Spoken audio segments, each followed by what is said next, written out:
आमदारकीच्या निवडणुकीच्या मैदानामध्ये या एका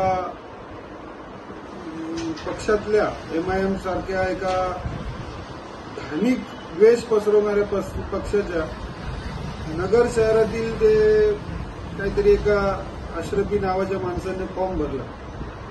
मुळात म्हणजे हा पक्ष देशामध्ये शरिया लागू करण्याच्या उद्देशानं काम करतो। या पक्षाचा नगर शहरातून नगर जिल्ह्याच्या दक्षिणेच्या निवडणुकीमध्ये फॉर्म भरणाऱ्या जो काही अशरफी आहे त्याची पार्श्वभूमी पाहिली तर फक्त धार्मिक मुद्द्यावरती कुठेतरी काहीतरी निवेदन देणे, 10-20 विद्रोही टोळके गोळा करणे आणि त्या ठिकाणी कुठल्या ना कुठल्या एखाद्या धार्मिक मुद्द्यावरती दोन धार्मिक समाजामध्ये कसा वाद पेटत राहील या विषयावरती तो मुद्दा उपस्थित करत असतो।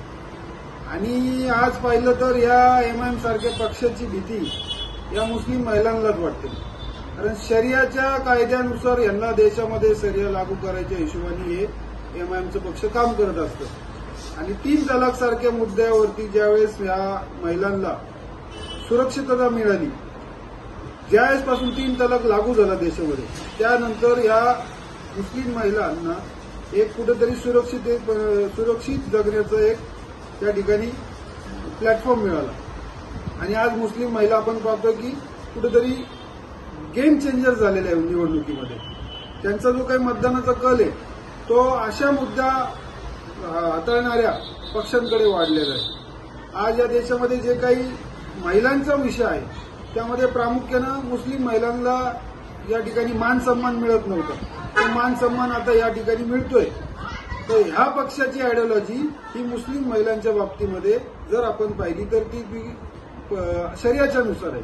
आणि शरियामध्ये कितपत महिलांना मान सन्मान आहे, सुरक्षितता आहे हे आपल्याला सगळ्यांना माहिती आहे। आणि राहिलं या कुठल्या एखाद्या पक्ष या एमआयएम सारख्या पक्षाच्या या उमेदवाराच्या बाबतीमध्ये तर याच्याकडे काय मुद्दे हो, याच्याकडे कुठल्या संस्थानिक जे शिक्षण संस्था आणण्याचे मुद्दे आहेत, आयटी पार्कचे मुद्दे आहेत, रस्त्याचे मुद्दे आहेत, पाण्याचे मुद्दे आहेत, हा या कुठल्याही मुद्द्यावरती इलेक्शन लढणार नाही। हा लढणार कुठल्या विषयावरती आहे, हा हिंदू मुसलमान सारख्या विषयावरती लढणार। असं पाहायला गेलं तर या उमेदवाराच्या वरती काही भाष्य करण्यात मजाच नाही, 2-500च्या वरती याला काही मत पडणार नाही। त्याच्यामुळं अशा कुठल्या उमेदवारामुळं त्रिशंकू लढत वगैरे अशी काही गोष्ट होणार नाही। त्याला फॉर्म भरायला किंवा त्याच्या प्रचाराला 50च्या वरती जरी माणसं मिळाली तरी त्याचं खूप नशीब चांगलं आहे। त्यामुळं जी काही त्रिशंकू किंवा कुठली अशी जोरदार लढत काय होणार नाही। त्याचं डिपॉझिट आणायला सुद्धा माणूस त्याच्याकडे शिल्लक राहणार नाही, त्याचं डिपॉझिट सुद्धा जप्त होणार नाही।